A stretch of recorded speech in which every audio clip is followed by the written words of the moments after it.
Muliakan Allah Subhanahu wa taala, anak-anakku sekalian yang juga senantiasa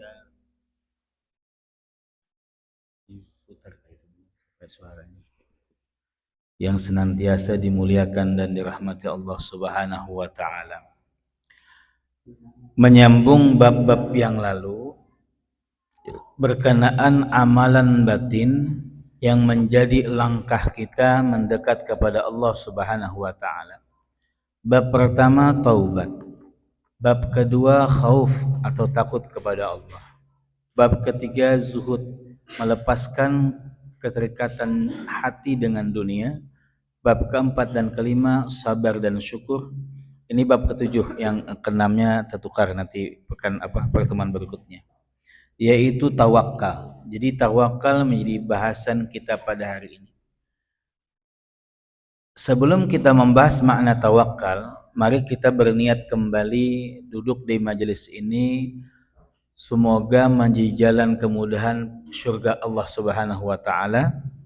Kita duduk di majelis ini, kita niatkan belajar sesaat itu lebih baik daripada sholat sunnah 1000 rakaat. Jadi ini luar biasa lah. Kita niatkan mudah-mudahan dengan sebab kita duduk di majelis ini, Allah luaskan rezeki kita, Allah ampunkan dosa kita, Allah sayangi kita sekeluarga, hajat-hajat kita dikabulkan Allah Ta'ala, keluarga kita keluarga yang sakinah, mawaddah, warahmah, anak-anak kita anak-anak yang soleh dan solehah, dan yang penting wafat dalam keadaan husnul khatimah, amin ya rabbal alamin. Maka bab kali ini adalah tawakal. Tawakal itu apa? Tawakal berasal dari kata wakalah, artinya mewakilkan. Makna tawakal itu mewakilkan, menyerahkan, mempercayakan sebuah perkara. Kalau tawakal 'ala Allah, bertawakal kepada Allah, berarti mewakilkan segala urusan kita pun kehidupan kita kepada Allah Subhanahu wa taala. Baik, izin mengambil sebuah analogi. Ketika pian pernah naik pesawat, Assalamualaikum. Naik pesawat itu apakah dari naik sampai turun getar-getar atau tidur aja kita?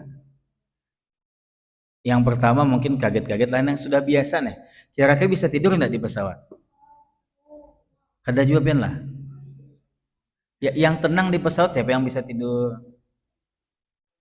Pon, kada pernah naik. Atau kalau kada pesawat anu aja ada mobil aja gendala. Naik bis kah, ke Banjar kah, kemana kah naik mobil.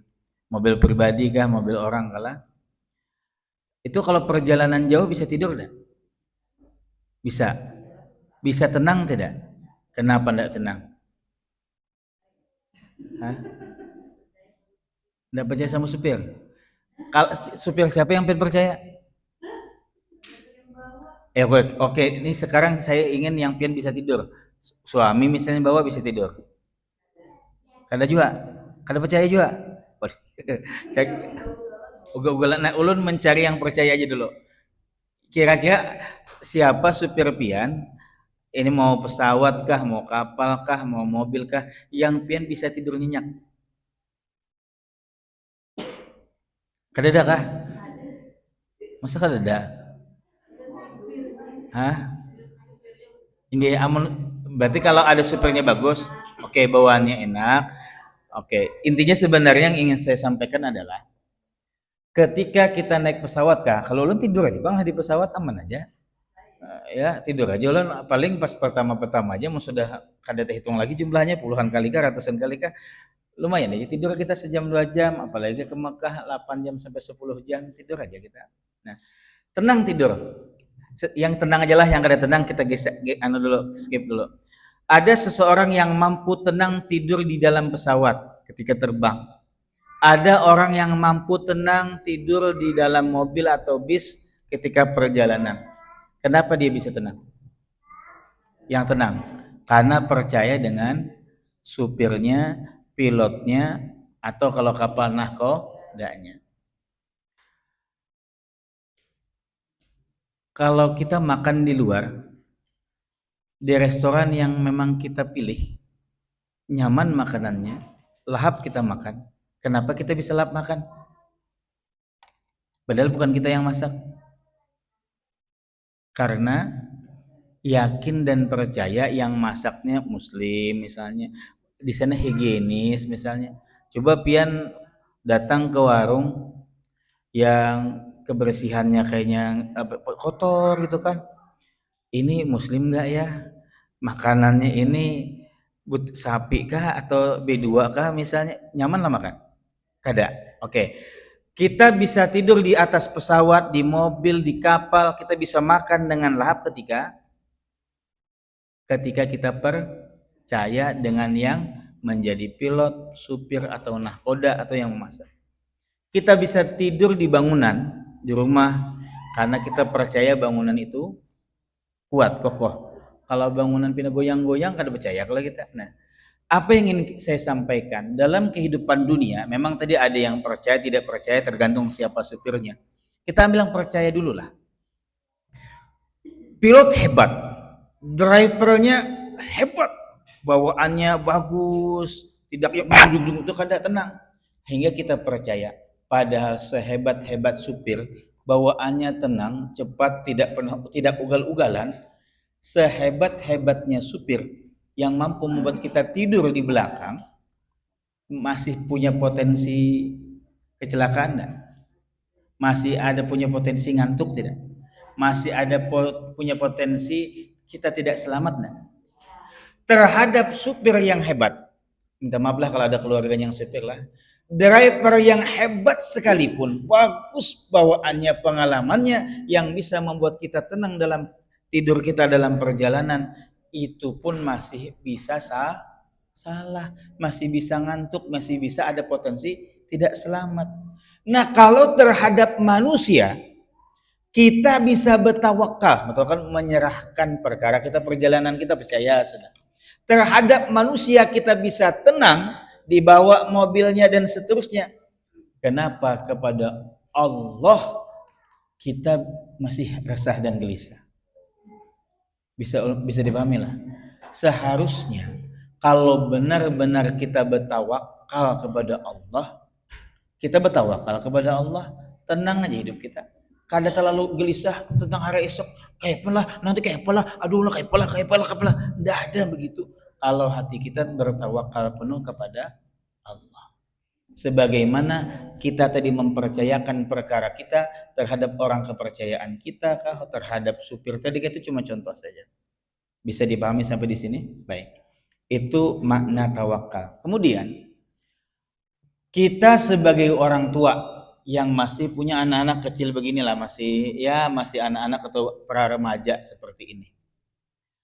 Kita sebagai orang tua memilihkan sekolah, memilihkan makanan, memilihkan yang dia makan atau yang kemudian pendidikannya, kira-kira asal-asalan atau yang terbaik? Asal-asalan atau yang terbaik? Oke. Tapi anak kita gelisah. Ini makanannya sehat nggak Ma ya? Yang dimasak mama ini sehat nggak ya? Jangan-jangan begini. Ada nggak anak yang begitu? Ada. Kita nih sudah melakukan yang terbaik, tapi anak kita gelisah. Ini bersih nggak Mak? Ini dicuci nggak Mak? Padahal kita sudah melakukan yang terbaik, tapi dia tidak percaya. Nyaman nggak kita? Tidak. Tapi pada umumnya anak-anak itu kalau sudah orang tuanya masak, pasti lahap, pasti percaya. Dia tidak perlu mempertanyakan bersihnya, dia tidak perlu mempertanyakan ini betulan daging yang halal atau tidak, betul? Pada umumnya demikian. Kalau keluar mungkin kita batasi, hati-hati ya jajan di luar, perhatikan kebersihannya, perhatikan begini kesehatannya. Tapi kalau dari orang tuanya pada umumnya dia percaya hingga dia makan lahap tanpa harus menanyakan sumbernya dan seterusnya. Kalau ada yang terlalu cerewet si anak ini, inilah takut betul, tidak percaya kepada orang tuanya, memberikan makanan yang sehat baginya, yang bersih baginya, yang terbaik baginya, maka kita sebagai orang tua berpotensi kecewa. Padahal kita sudah benar, Nah, ini hanya analogi. Kita nih, Tuhan itu menciptakan kita dengan kondisi terbaik, memperjalankan kehidupan kita dengan terbaik lah. Tetapi kita seringkali tidak mempercayakan Tuhan. Karena kita tidak percaya penuh kepada Tuhan, ya sudah terserah kami aja Tuhan. Anak apa ke jalan nikah. Kalau kehidupan kita terlalu banyak hambatan, masalah yang enggak selesai-selesai, menderita aja hidup kita, itu bukan karena Allah yang menginginkan kita menderita, tapi kita sendiri yang memilih pilihan untuk menderita. Tuhan itu enggak pernah menginginkan hambanya menderita. Allah itu tidak pernah mengharapkan hamba. Allah tuh senang, senangnya aku melihat hambaku kesakitan, senangnya aku melihat hambaku kelaparan, senangnya aku melihat hambaku penuh masalah. Secara umum ya, Allah tidak menginginkan itu. Kalaupun memang sebagian masalah itu adalah cara Tuhan mengembalikan kita, itu karena kita juga yang kemudian bikin masalah. Orang-orang yang penuh tawakalnya kepada Allah, berserah dirinya kepada Allah, maka kehidupannya akan baik-baik saja. Memang baik-baik saja itu tidak berarti tanpa rintangan, halangan, karena ada dinamika kehidupan yang kemudian Allah mengajarkan anak-anak belajar dari mulai lahir, kemudian besar dikit merangkak dan seterusnya, jatuh tahu sakit, itu Allah ngajarin bagaimana caranya lah. Bagaimana caranya hidup itu bagian dari dinamika hidup saja, dan tidak akan ada masalah yang benar-benar besar sebesar apapun masalah itu menurut pandangan orang lain, menurut pandangan hati yang percaya dengan Tuhannya biasanya. Mungkin orang tua besar sekali ujian ini, musibahmu besar sekali, pandangan orang. Kita biasa saja. Kenapa? Karena kita yakin Allah kita yang menciptakan kita, yang lebih mencintai kita dibanding orang tua kita, yang lebih mencintai kita dibanding nabi kita, tentu tidak akan membiarkan kita susah. Kalau saya boleh gambarkan makna tawakal ini. Siapa yang masih punya bayi 2 tahun ke bawah?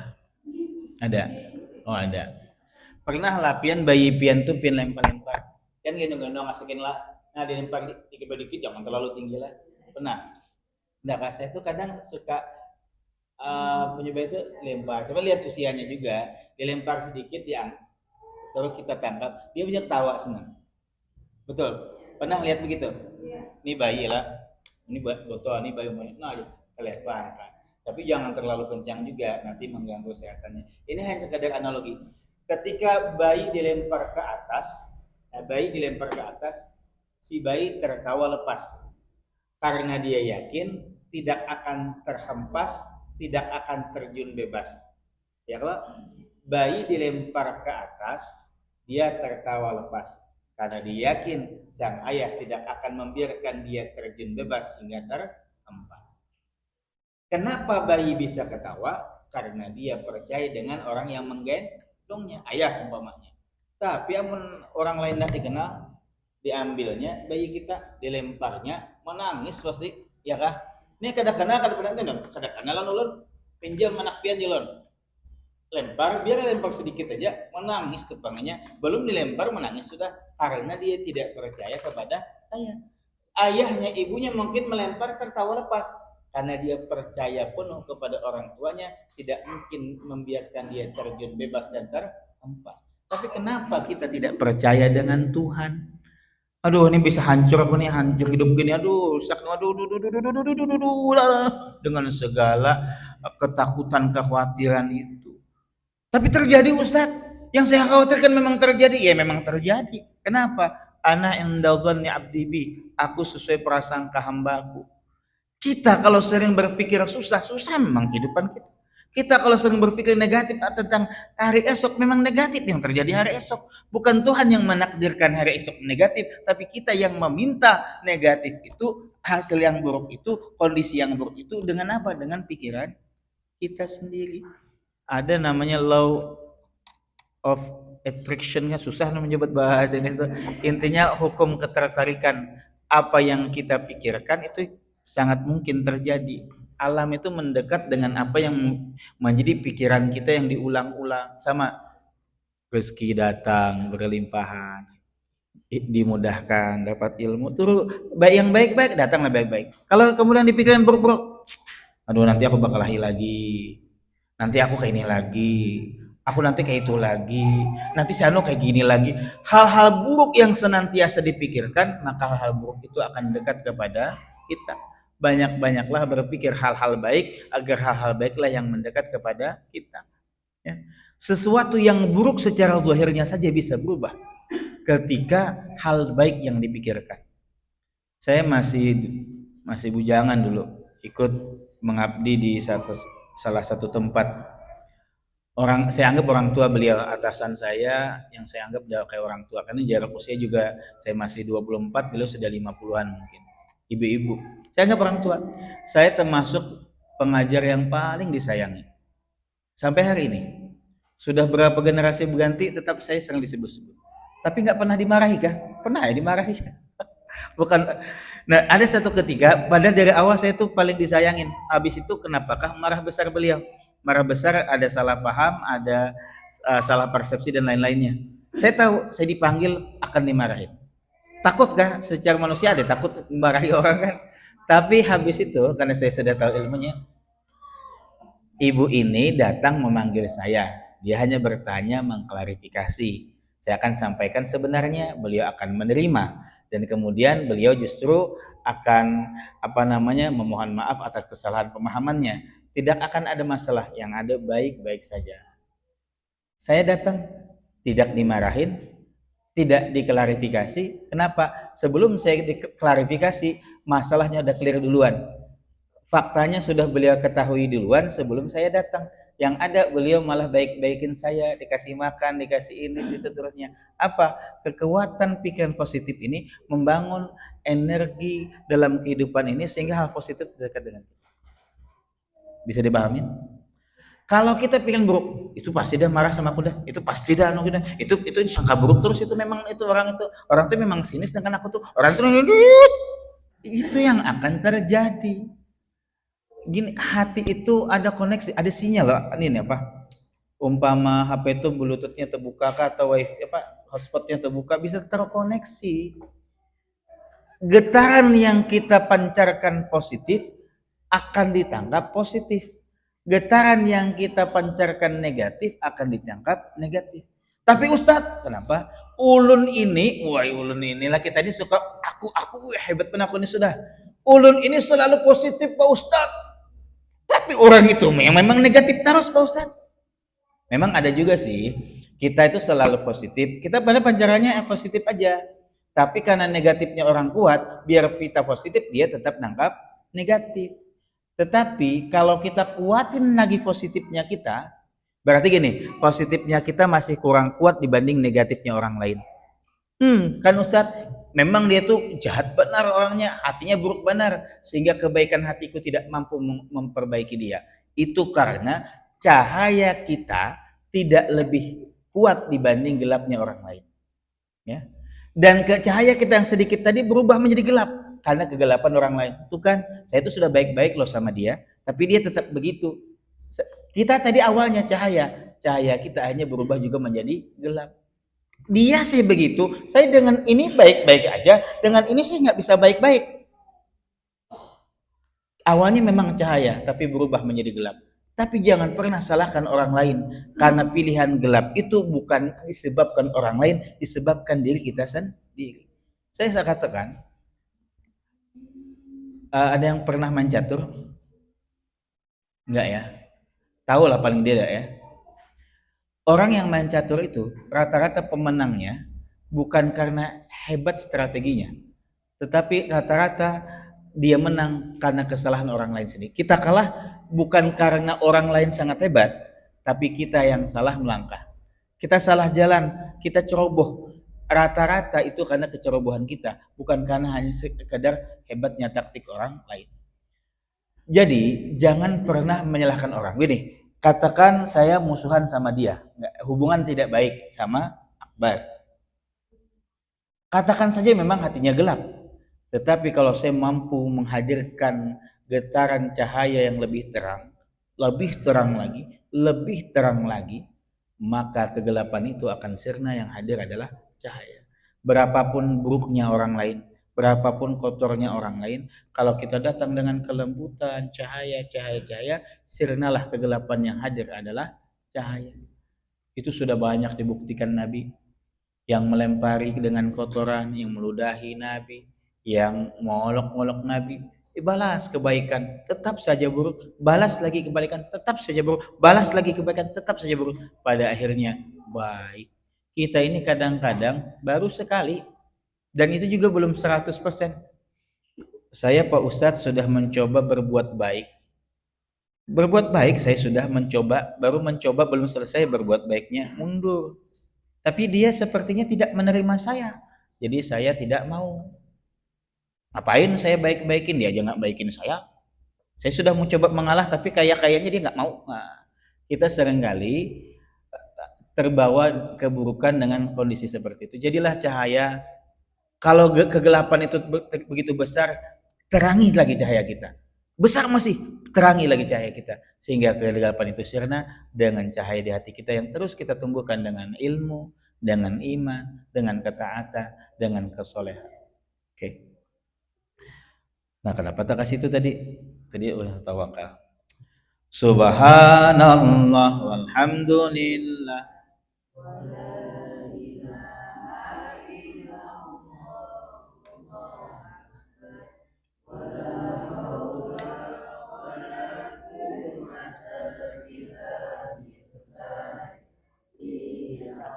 Jadi kesimpulan yang kedua, yakin Allah Maha Baik.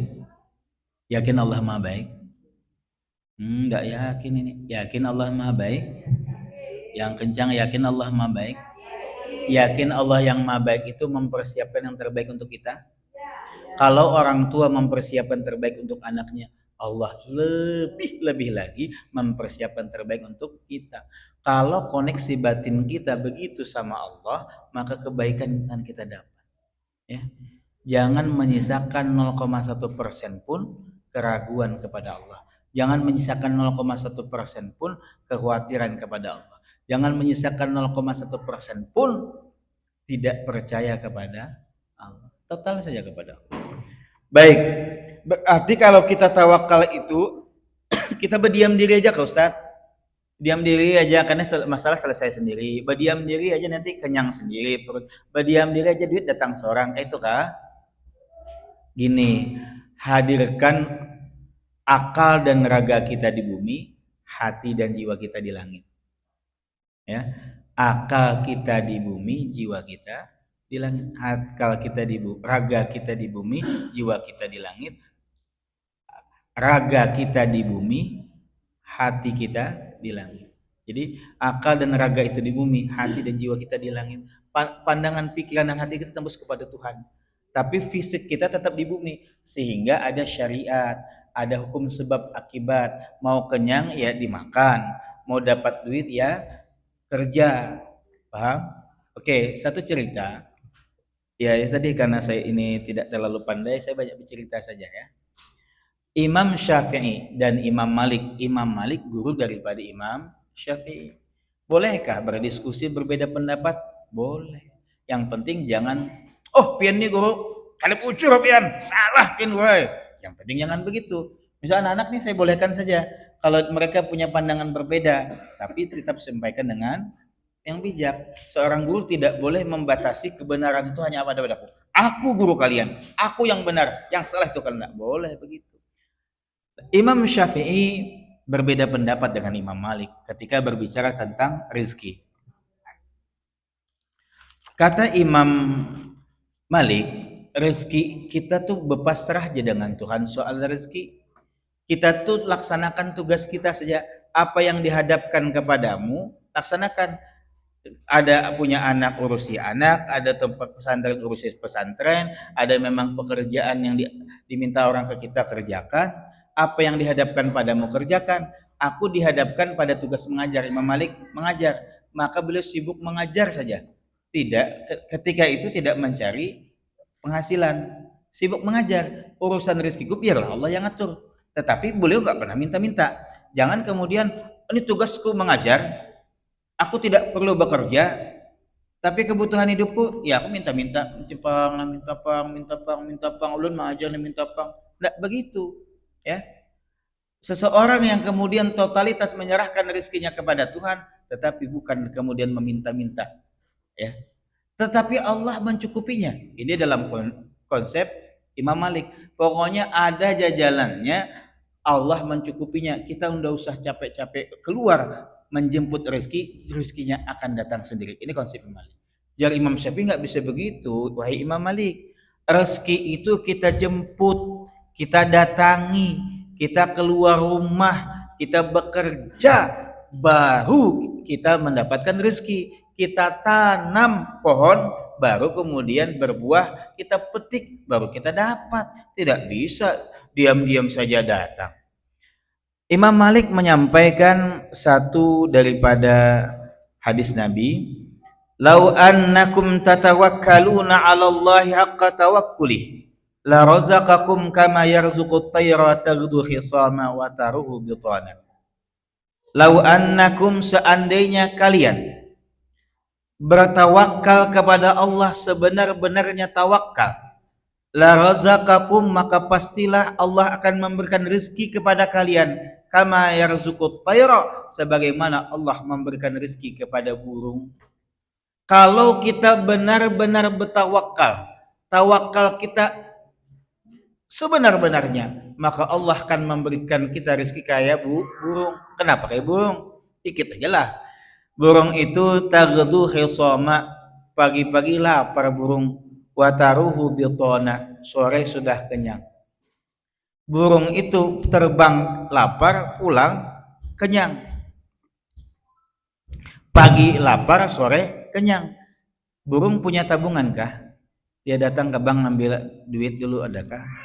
Dia ke pasar belanja banyak, disimpannya di kulkas makanan biar nggak basi, nggak basi, adakah? Assalamualaikum. Di burung apa yang bisa kulkas dan bisa ATM? Nggak ada ATM, kulkas macam-macam. Pagi lapar, kenyang. Itu kalau kita bertawakal. Kemudian kata Imam Syafi'i, kan itu Imam Malik mengambil hadis itu. Kata Imam Syafi'i, seandainya burung itu tidak keluar dari sangkarnya, maka dia tidak akan mendapatkan rezekinya. Maka perdebatan atau diskusi Imam Malik dan Imam Syafi'i terhenti sejenak. Izin Imam Syafi'i keluar. Imam Syafi'i keluar ingin membuktikan mencari rezeki, keluar, bercarilah di mana dapat bekerja. Maka ketika itu Imam Malik melihat dari pinggir jalan ada kebun, orang sedang manen di kebun. Datang Imam Syafi'i, dari Imam Syafi'i, bolehkah aku membantu bekerja memetik buah-buah ini? Nanti terserah upahnya bagaimana. Akhirnya Imam Syafi'i ikut bekerja, ikut memetik buah anggur, petik-petikin, bantu. Sudah selesai, kemudian diupah oleh si tuan kebun tadi, diupahnya pakai anggur juga. Kan banyak bantuin, dikasihlah seberapa gitu, dikasih, saya nggak tahu ukurannya, mau sekarung atau seapalah, ini dikasih umpama sekantong anggur lah ya, dia bantu metikin dikasih. Senang Imam Syafi'i. Nah, ini disebabkan aku keluar rumah, aku bekerja, dari aku dikasih hasil kerjaku satu kantong anggur. Balik ke Imam Malik, Assalamualaikum guru. Waalaikumsalam. Masuk wahai Imam Syafi'i. Nah guru, ulun membawakan pian anggur.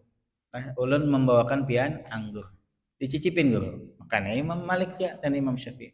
Hai guru, seandainya saya tidak keluar, tidak bekerja, saya tidak akan bisa mencicipi anggur ini. Kata Imam Malik, dari tadi kamu pergi, saya di rumah saja, saya ngajar saja, ngajar santrinya, saya ngajar, saya tidak keluar, saya tidak bekerja, saya hanya menunaikan kewajiban saya mengajar, toh saya sama. Padahal tadi sebelum kamu datang, saya sempat kepikiran, wah panas-panas begini enaknya kalau ada anggur. Tidak lama kemudian engkau datang membawa buah anggur, maka aku mendapat rezekiku datang sendiri. Akhirnya Imam Syafi'i dan Imam Malik sama-sama ketawa. Imam Syafi'i benar, Imam Malik juga benar. Tidak ada yang salah. Karena kata Imam Sayyidina Ali ketika ditanya rezeki itu bagaimana sih? Dia dijemput kah? Datang sendiri kah?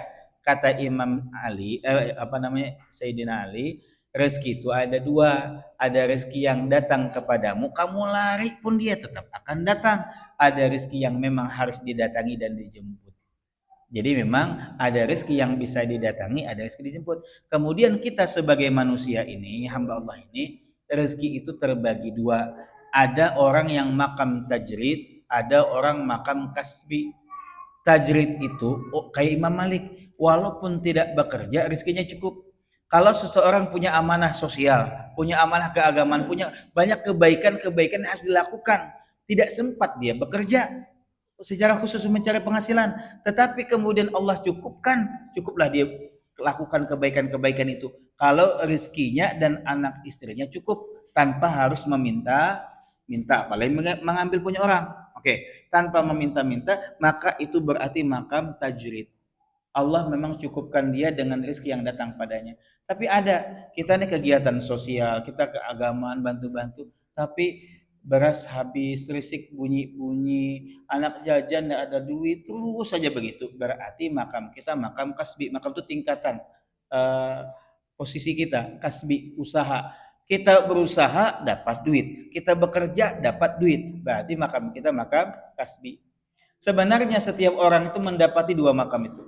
Semua kita ada makam tajrid, ada rezeki yang datang sendiri, ada kasbi, ada rezeki yang datang dari usaha. Cuma komposisinya beda-beda. Ada orang yang memang lebih besar tajridnya, ada orang yang lebih besar kasbinya, ada orang memang lebih besar datang sendirinya, ada orang yang lebih besar mendatanginya. Jangan memaksakan duduk diam di rumah seperti Imam Malik. Kalau kemudian anak istrimu dan dirimu kelaparan, jangan karenanya engkau mengambil hak orang lain, dan jangan karenanya engkau meminta. Kalau engkau kurang berarti engkau makam kasbi, keluarlah bekerjalah. Bisa dipahami? Ternyata kalau kita mau perluas lagi, perinci lagi, rezeki itu bukan hanya dua, itu secara umum dua. Rezeki itu bahkan kalau saya buka Al-Quran, hadis-hadis itu bisa dibagi setidaknya 10. Hari ini saya sampaikan 10 sumbernya, tapi secara umum tadi terbagi dua. Kalau dirincangkan 10, apa yang pertama? Rezeki karena usaha. Ini termasuk kasbi, usaha tadi. Dalam firman Allah surah An-Najm ayat 39 sampai 41. Bismillahirrahmanirrahim. Wa alaysa lil insani illa ma sa'a wa anna sa'yahu sawfa yura summa yujzahul jazaa'al awfa. Dan bahwasanya seseorang manusia tiada memperoleh selain apa yang diusahakannya, dan bahwasanya usahanya itu kelak akan diperlihatkan kepadanya, kemudian akan diberi balasan kepadanya dengan balasan yang paling sempurna. Artinya ini makam usaha. Dalil pertama, kalau kita berusaha maka kita akan mendapatkan hasil daripada usaha kita. Ada yang kedua, rezeki yang telah dijamin. Ini yang model Imam Malik tadi. Wa ma min dabbatin fil ardi illa 'alallahi rizquha. Tidak ada suatu binatang melata pun di muka bumi ini melainkan Allah lah yang memberi rezekinya. Binatang melata ini mungkin apa, biawak kah, ular, kenapa-napakah, ada aja kalau rezekinya. Nah, biar matok sikil. Intinya binatang aja yang kada bisi tabungan, kada bisi akal, rezekinya ada, apalagi kita yang Allah kasih akal, Allah kasih banyak kemudahan-kemudahan lainnya. Yang ketiga, rezeki karena kita berbuat baik, bersedekah. Man zalladzi yuqridullaha qardan hasanah fayudha'ifahu lahu ad'afan katsirah wallahu yaqbidu wa yabsut wa ilaihi turja'un. Siapakah yang mau memberi pinjaman kepada Allah, pinjaman yang baik, maksudnya menafkahkan hartanya di jalan Allah, maka Allah akan melipat gandakan pembayarannya kepadanya dengan lipat ganda yang banyak, dan Allah menyempitkan dan melapangkan rezeki kepadanya lah kamu kembali. Jadi orang yang rajin sedekah lalu dimudahkan rezekinya, tetapi minta tolong. Kalau kita sedekah, ada duit lah, ini sedekah misalnya lah, sedekah, jangan pernah berpikir ini ku sedekah 100.000 langsung ditungguin 1 juta, 10 kali lipat. Mana 1 jutanya lah, manalah. Ketika kita mengeluarkan nih 100.000 keluar, dan akhirnya ditunggu sehari seminggu kada kembali, nang jar Tuhan berkali-kali lipat, 10 kali lipat kada kembali, lalu rasa rugi. Ruginya duitku tadi 1 juta tak kurangi 100, pas sedekah dikira terbulik 1 juta jadi 1.900.000, kan duitnya 1 juta nih, sedekahkan 100 jadi 900. Yang 100 itu kan diharapnya 10 kali lipat langsung nih, jadi 1.900.000, kada ada rugi aku. Gini, apa yang menyebabkan nizam bersedekah langsung dapat ganti dari Tuhan, ganti duit lah apakah gitu. Nah yang nampak habis sedekah rezeki berlimpah. Yang satu si Akbar sedekah juga tapi tidak kunjung-kunjung, sedekah kayak biasa-biasa saja, duit tidak bertambah berkurang lagi. Yang satu bertambah-tambah, yang satu berkurang-kurang, karena beda cara, beda pandangan, beda pikiran. Sama sedekahnya tapi cara yang si apa namanya si Nizam misalnya lah, minta maaf nih Akbar ini jelek terus kisahnya nih. Nah, kebetulan aja bang lah. Nizam ketika dia bersedekahlah.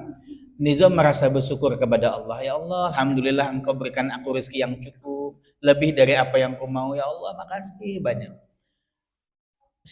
Dan Nizam paham, memang fadilah sedekah itu banyak. Di antaranya memang berlipat ganda. Nizam nggak mikir lipat gandanya di dunia, di akhirat terserah Tuhan aja. Kalau bisa dikasih kesehatan, bisa dikasih kelapangan hati, bisa dikasih surga yang indah, mau dikasih di dunia berlimpah, itu terserah Tuhan. Dalam pikiran Nizam, yang penting nih wujud aku mensyukuri nikmat Allah, aku bersedekah. Sedekah ke masjid 100.000 misalnya, atau bantu orang fakir miskin 100.000 misalnya. Nizam tidak menunggu-nunggu kembalinya karena dia yakin Allah. Artinya seandainya Allah nak balikin pun tidak apa-apa. Wong ini rezeki dari Tuhan juga. Ya, ini rezeki dari, seandainya tidak balik juga tidak apa-apa. Allah balikin ya itu karena Allah Maha baik. Santai saja. Tapi rezekinya bertambah, tambah. Ya. Yang satu nih, kenapalah hidupku susah betul nah. Keuangan sempit terus nah. Pian jar bersedekah biar lawan pacar. Ya kah? Oh iya, Allah bersedekah. Sayang padahal nih. Bisikai sudah dipaksakannya sedekah supaya balik duitnya. Dipaksakan sedekah supaya balik duitnya. Kalau tidak balik duitnya, dia tidak mau sedekah. Maka yang satu mental kaya, yang satu mental miskin. Dia hanya mau bersedekah karena dia merasa kurang supaya kembali. Berarti dalam pikirannya dia kekurangan. Dia kekurangan pikirannya. Makanya dikeluarkan, ayo kembali mana? Karena dia mentalnya kurang, maksudnya mental miskin, dalam pikirannya kurang, dia akan selalu kurang. Yang ini dia mental berkelimpahan, dia sedekah karena merasa berlimpah rezeki Tuhan. Walaupun bukan miliaran, bukan ratusan juta juga, tapi walaupun duitnya misalnya cuma 200.000, ini berlimpah, aku santri kada perlu duit banyak, 200.000 ini banyak dah, 100.000 disedekahkannya karena mentalnya kaya. Wujud syukurnya, la'azidannakum, Allah tambah rezekinya hingga nggak habis-habis. Maka ada zaman di Nabi Musa, zaman umat Nabi Musa, ada dua suami istri itu miskin betul, susah betul hidupnya, susah. Habis itu jari nang bini, wahai suamiku, bukankah Nabi Musa itu bisa berbicara kepada Tuhan? Iya benar. Ayolah kita datangi Nabi Musa, mintakan lewat Nabi Musa supaya Allah kayakan kita di sisa usia kita. Lapah juga hidup miskin terus. Ayo datangnya kepada Nabi Musa. Ayo Nabi Musa, aku berdoa dulu. Berdoalah Nabi Musa. Habis berdoa Nabi Musa mendapatkan petunjuk dari Allah. Wahai sepasang suami istri, aku dapat petunjuk dari Allah. Engkau akan menjadi orang kaya sebagaimana doamu. Tetapi kadakawa sepanjang hidupmu hanya 1 tahun aja. Allah ngasih 1 tahun saja. Padahal dia minta seumur hidup. Sudah kada apa-apa. 1 tahun untung karena selama ini hidup miskin, susah. 1 tahun hidup kaya, lumayan senang 1 tahun. Maka berbicaralah sang istri kepada suaminya, wahai suamiku, kita ini kan kaya cuma 1 tahun. Ini berlimpahan harta tiba-tiba datang dari mana-mana, proyek apa-apalah macam-macam, banyak duitnya. Kita kan dibatasi cuma 1 tahun. Yuk, mumpung 1 tahun ini kaya, kita bermanfaat untuk orang. Lalu membangun rumah singgah. Orang-orang musafir tuh singgah di rumah tuh dikasih makan. Ada dari 7 penjuru. Ya kan misalnya dari sini sejalan, dari sini sejalan, situ ada kebetulan di persimpangan 7 penjuru. Apalagi di zaman dulu tidak seperti ini, warung banyak di jalan macam-macam, kada seperti ini tentunya susah. Maka ada rumah singgah, siapapun musafir sih boleh beristirahat dan dihidangkan makanan. Anak yatim, janda tua macam-macam terus saja disantunkan duitnya. Sudah lewat 1 tahun, nggak miskin-miskin. Nabi Musa lalu bertanya kepada Tuhan, wahai Tuhanku, tuna umatku yang 2 itu kenapa kada miskin-miskin? Padahal 1 tahun lewat sudah. Jadi jar Tuhan, Aku baru membuka 1 pintu rezeki untuknya, tapi dia membuka 7 pintu rezeki yang lainnya. Duitnya tadi, rezeki tadi dibagi-baginya, disenangkan orang, dibantu orang. Apakah mungkin hambaku lebih dermawan dibanding aku? Aku malu kalau menghentikan rezekinya karena dia sudah menjadi hamba yang dermawan. Dikasih Tuhan kada habis-habis rezekinya. Intinya sedekah itu menghadirkan itu, tetapi jangan kita pikirkan tungguin terus. Kan begawi menungguin, aku sedekah 1 juta, nanti kembali 10 juta. 10 juta ini cukup aja sebulan, santai. Jadi di rumah aja sambil merokok, nonton TV, main HP, santai. Tanggal berlalu, tanggal berapa nih? Tanggal 3, tanggal 10, tanggal 17, tanggal 24. Duit bini pin habis, sudah pindah karing. Nukar baras, nukar gula, tahu hutang. Tenang aja, belum aja lagi nih. Yang 10 kali lipatnya setemat kalau lagi jak. Sampai habis bulan Desember, ada datang-datang juga. Itu salah begitulah. Jadi sedekah itu pasti menghadirkan kebaikan, tapi kada usah ditunggu, biarlah Allah ngatur dengan caranya. Kenapa? Mental miskinnya masih tertahan. Harusnya sedekah itu menunjukkan mental kaya. Lah, biar duit kita seadanya nih. Sedekah itu jadikan mental kita mental kaya, jangan mental miskin. Bersedekah hanya untuk kembali, jangan. Bersedekah karena kita merasa berlebih. Biarpun duit kita belum banyak, tapi merasa berlebih, berkelimpahan, itulah yang menghadirkan kecukupan dan kecukupan. Oke, kemudian rezeki itu yang ketiga tadi kenapa sedekah, yang keempat karena istighfar. Rezeki itu karena istighfar. Faqultu astaghfiru rabbakum innahu kana ghaffara yursilis sama 'alaikum midrara wa yumdidkum bi amwali wa banina wa ja'al lakum jannati wa ja'al lakum anhara. Maka aku katakan kepada mereka, mohonlah ampun kepada Tuhanmu, sesungguhnya Dia adalah Maha Pengampun, niscaya Dia akan mengirimkan hujan kepadamu dengan lebat dan membanyakkan harta dan anak-anakmu dan mengadakan untukmu kebun-kebun dan mengadakan pula di dalamnya untukmu sungai-sungai. Intinya orang yang beristighfar lancar rezekinya. Yang kelima, rezeki karena menikah. Nah, orang yang belum menikah lah kasih menikah. Yang sudah menikah menikah lagi. Jangan-jangan. Kada-kada. Intinya orang menikah itu bertambah rezekinya. Karena babnya lewati aja kada panjang-panjang babnya. Kemudian rezeki karena anak. Aduh, nyaman nih mana kem satu aja. Ini naulun anak 6.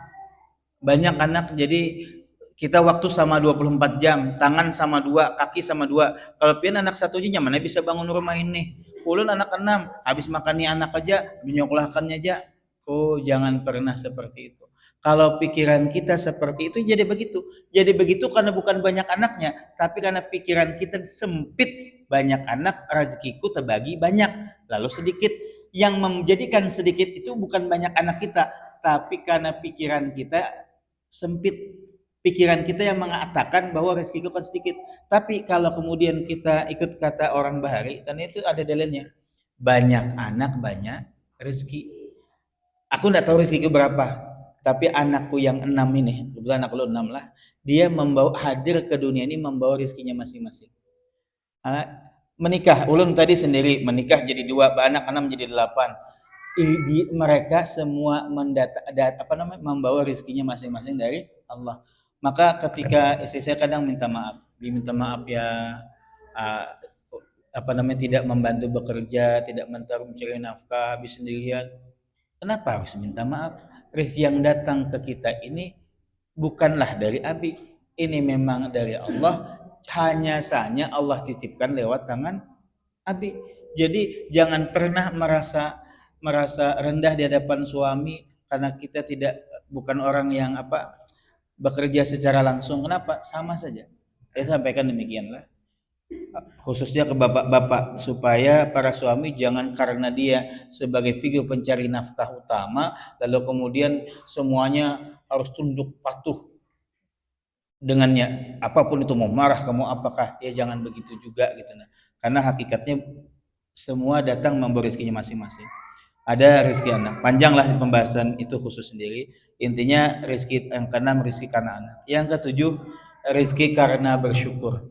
Nah tadi sudah tersampaikan juga sedikit rezeki karena bersyukur. Wujud syukur itu sama bab yang pekan kemarin juga adalah hadirnya rezeki kepada kita sampai kepada orang lain. Bukan dalam genggaman kita saja, tapi taburlah rezeki itu kepada yang lain, maka akan bertumbuh-tumbuh rezeki yang lainnya. Kemudian yang kedelapan, rezeki karena silaturahim. Rezeki bisa datang karena man ahabba ayyusita lahu fi rizqihi. Siapa yang ingin diluaskan dan lapangkan rezekinya, wa yunsa'alahu fi asarihi, dan ditangguhkan ajalnya, maksudnya dipanjangkan umurnya, falyasil rahimah, maka sambunglah silaturahim. Saya kira dulu yang silaturahim kan kata Rasul salah satu amalan banyak rezeki itu silaturahim.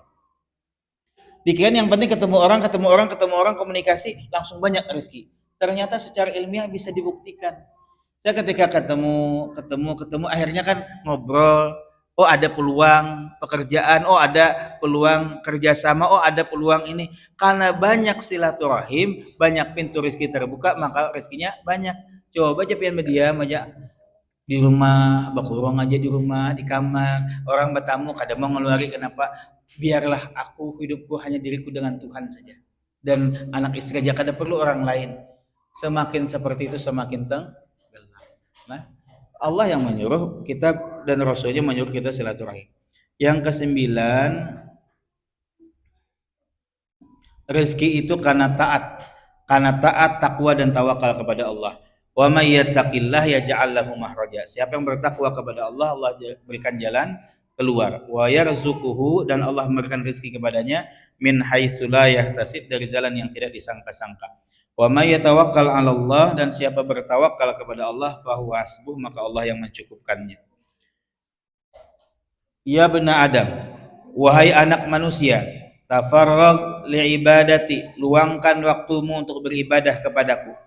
Amla'u qalbaka gina, akan kupenuhi hatimu dengan kekayaan. Wa amla'u yadaika rizqa, akan kupenuhi kedua tanganmu dengan rezeki. Ya bena Adam, wahai anak Adam, la tuba'id minni, jangan jauhi aku. Fa amla'u qalbaka faqra, maka aku akan penuhi hatimu dengan kefakiran. Maka ada rezeki karena ketaatan. Yang terakhir, rezeki karena meninggalkan dosa. Rezeki karena meninggalkan dosa. Annal abda la yahrumu rizqa bi dzambi yusibu. Sesungguhnya seorang hamba akan terhalang rezekinya kan dengan dosa yang diperbuatnya. Orang yang suka berbuat dosa sempit rezekinya. Ustadz itu koruptor, buat dosa banyak, duitnya. Ilahnya. Koruptor nih. Siapa koruptor kalau saya sampetin lah atau aja banyak loh korupsi hartanya banyak. Orang yang tadi berbuat dosa tidak akan banyak rezekinya. Kalau banyak juga rezekinya, rezeki yang tidak halal. Ketika kita berbuat dosa, rezeki yang halalnya disempitkan Tuhan. Lah, duit korupsinya halal lah. Kalau dari yang haram banyak, itu lain rezeki namanya. Rezeki itu dari yang halal. Kalau banyak hartanya dengan yang haram, itu tidak akan membuat hatinya tenang. Ya. Walaupun mobilnya mewah di foto, orang ini yang flexing kah? Yang menunjukkan kemewahan apa? Flexing kah? Ya, menunjukkan flexingnya bangga sini aku di negara ini, aku di sini nih, mobilku macam-macam. Padahal sih korupsi misalnya, maka bisa dipastikan walaupun sepertinya di media sosialnya dia bahagia, hatinya tidak pernah menemukan kebahagiaan yang sejati. Pasti resah, pasti gelisah. Kaya banyak sudah dibanding pulang kan. Kita nih kaya, ada yang lebih kaya. Kita beragak dengan sesama anggota dewan misalnya, ada yang anggota dewan lebih kaya, ada pengusaha kaya, maka tidak akan ada habisnya. Tidak akan ada bahagia seorang yang kaya dengan dosanya. Nah itu aja mungkin dia sedikit daripada Mana Tawakal. Sudah jam 11. Kebetulan anak ulun pas lagi musim ulangan jam 11 dia belikannya. Ini dulu yang bisa saya sampaikan. Salah khilaf mohon dimaafkan. Al-Fatihah. Bismillahirrahmanirrahim. Alhamdulillahirabbil alamin arrahmanirrahim maliki yaumiddin. Iyyaka na'budu wa iyyaka nasta'in. Ihdinas siratal mustaqim. Siratal ladzina an'amta 'alaihim ghairil maghdubi 'alaihim waladdallin. Amin. Amin amin ya Allah ya rabbal alamin. Bismillahirrahmanirrahim. Sallallahu alaihi sayyidina maulana Muhammad wa ala alihi washabbihi ajmain. Rabbi zidna ilma warzuqna fahma, Rabbi zidna ilma warzuqna fahma, Rabbi zidna ilma warzuqna fahma bi rahmatika ya arhamar rahimin. Rabbana atina fid dunya hasanah wa fil akhirati hasanah wa qina adzabannar. Walhamdulillahi rabbil alamin. Subhana rabbika rabbil izzati amma yasifun. Assalamu alal mursalin. Alhamdulillahi rabbil alamin. Subhanakallah bihamdika astaghfiruka wa atubu ilaik. Itu Ibu ada 12 Quran